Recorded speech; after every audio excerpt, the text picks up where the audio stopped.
The belt tightening the majority of Australians have endured over the past year has caused enormous hardship.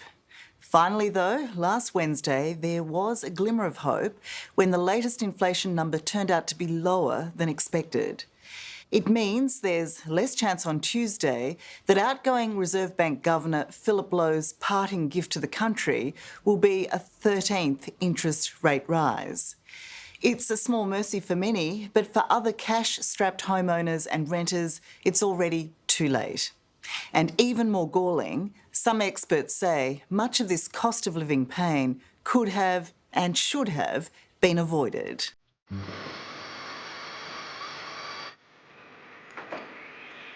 The morning routine is familiar to most. The desperate digs are not. Dad, coffee's ready. Thank you, Jay. A remote shed on the outskirts of Queensland's Chinchilla. But it's the Taylor family's unique and last-ditch way of dealing with the cost of living crisis. Got a busy day today. Paul and 15-year-old daughter Lexi are trying to make this isolated property livable, while 400 kilometres away, back in Bundaberg, wife Kaylee and 10-year-old daughter Alicia try to sell up the dream home they can no longer afford. We're all missing each other, aren't we? It's a split tearing this family apart. I can't wait to have you down here. Me too. I miss you so much. I miss you too, baby. Love you. Bye. Love you.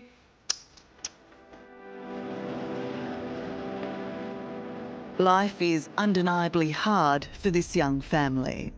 The full-time chef and his apprentice work long hours at the local RSL, while in Bundaberg, desperation grows as buyers prove elusive. If interest rates go up again, given that you're in this holding pattern waiting to sell your place, how close to the edge are you? It's a noose around the neck. It's just dragging us down with how much it's costing us just to survive, to keep it going. What happens if you can't sell? I'm trying not to think about that, to be honest. 12 aggressive interest rate hikes have left the Taylors chasing an extreme remedy: sell up and go off the grid, or go bust. Radically, they plan to turn these 3 shipping containers on their property into their new mortgage-free home, and to avoid rising food and energy costs, hope to one day become self-sufficient enough to live off the land. This is meant to be the lucky country and you're moving into containers. Yeah. You're living in a shed at the moment. Yeah, we are. It really is having a huge impact, huh? Yeah. Me. What is it that's affecting you the most, Paul? Being apart from my wife and kids Yeah. every week.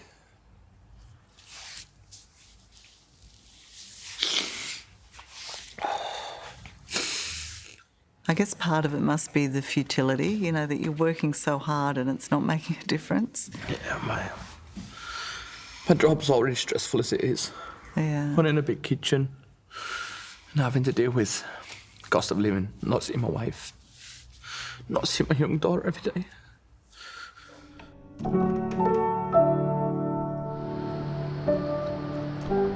Originally from England, Paul and Kaylee have made a long journey to find a better life. They first landed in Melbourne, but 2 years ago, with the promise of halving their mortgage and spending more time with their young daughters, sold up and moved to Bundaberg. When are we going to go look at the cats? I don't know, darling. We'll have to wait till later. Those dreams have now been crushed and any savings swallowed up by the rate hikes. There's a sea snail there. Did you feel that you were sort of on the margins prior to these interest rate hikes and the increasing cost of everything? I thought that the wages that we were on and the way that we were living, I didn't think we'd struggle. There's people out there that's way worse off than us. You know, there's people in Bundaberg living in tents and caravans, people living on the streets. They can't survive. The Taylors are certainly not alone. Mortgage stress and the increased cost of living have put enormous pressure on millions of Australians with little end in sight. Much is now riding on whether the Reserve Bank will again raise rates when it meets this coming Tuesday. But for some economists, the bank has already gone too far, taking interest rates too high for too long, and in doing so, inflicting unnecessary pain. The outlook for the Australian economy is quite bleak. We see a slowing economy where consumer spending, retail sales, housing construction, these important components of the Australian economy are slowing sharply. Stephen Smith, partner and chief economist at Deloitte Access Economics, believes the Reserve Bank's high interest rates have pushed Australian households over the edge. The Reserve Bank's lifted interest rates by 400 basis points over a period of just over 1 year. That's the fastest and most significant increase in interest rates we've seen for a very long period of time, and Australian households are hurting. So we think that there's been more than enough done in terms of interest rate rises. Do you think too much has been done? I do think too much has been done. Stephen accepts inflation is a problem that needs taming, but he says more than half of our inflation is caused by supply shortages as a result of COVID, not an overheated economy.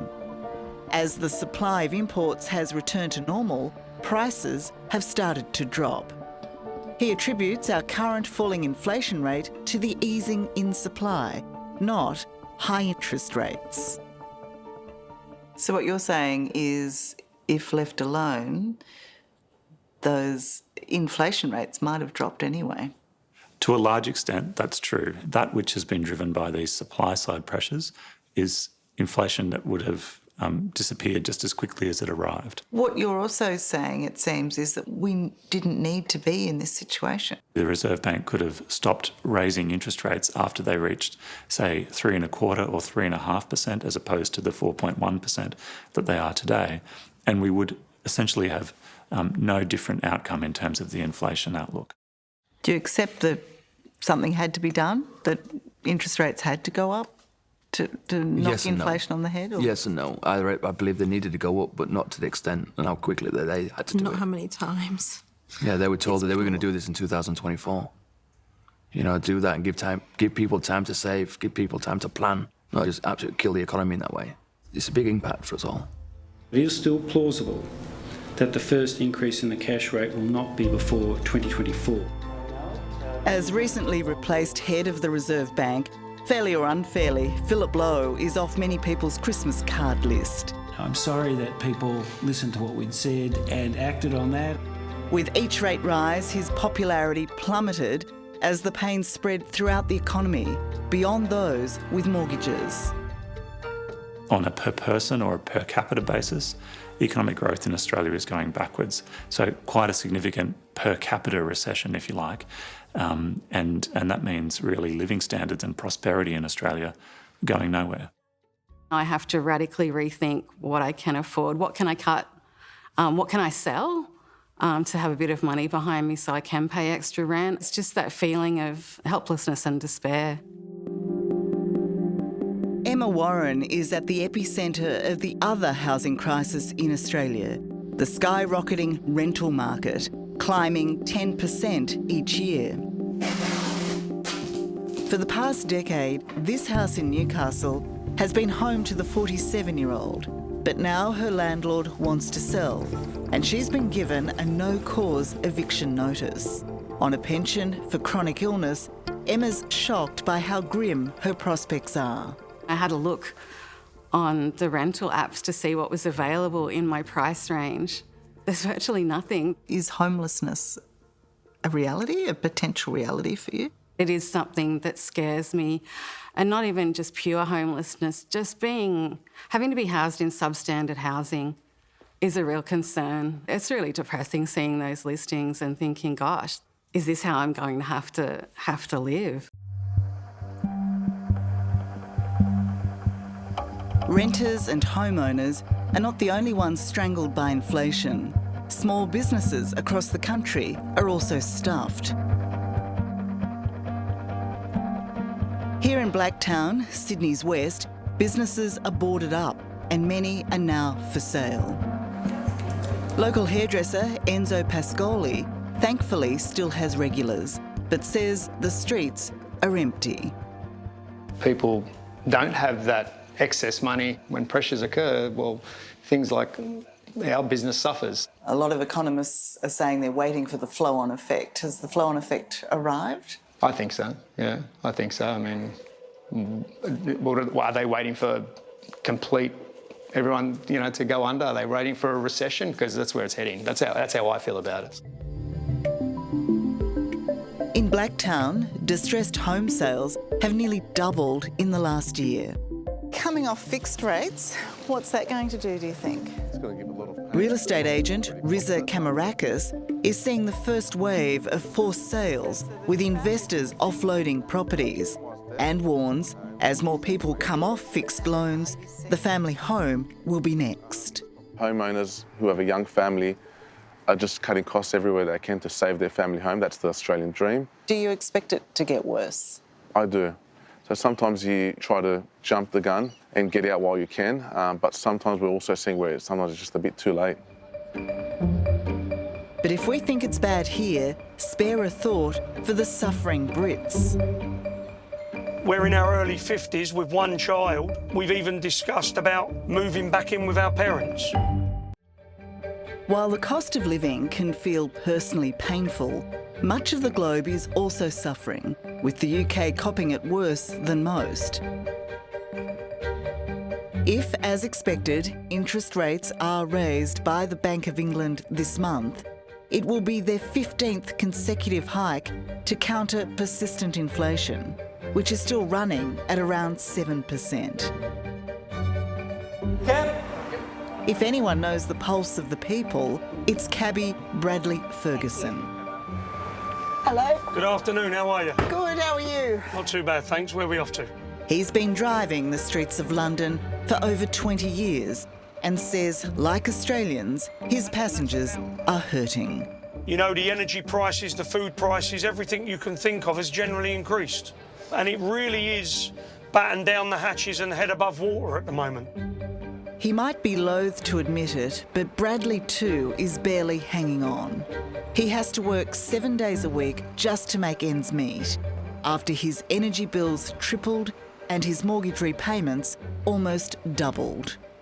Can you afford it? I mean, well, what happens if it keeps going up? We're in our early 50s with one child, and we've even discussed about moving back in with our parents. Wow. And, you know, this is ludicrous.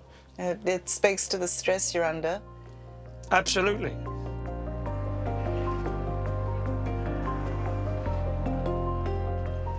Here in the UK, like Australia, the talk of the town is all about the cost of living. And for many, as it is at home, that cost is becoming unbearable.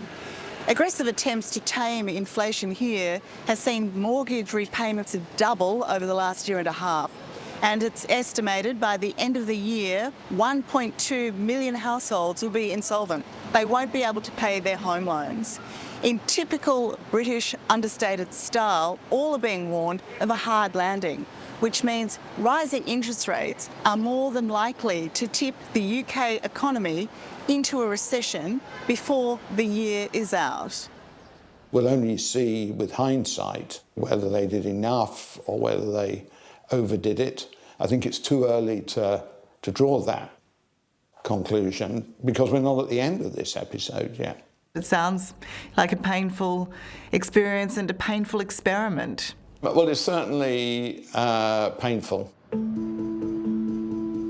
It's the same economic argument in Australia. But Sir Charles Bean knows how hard it is to get the delicate balance right. A former Deputy Governor of the Bank of England and one of the UK's most prominent economists.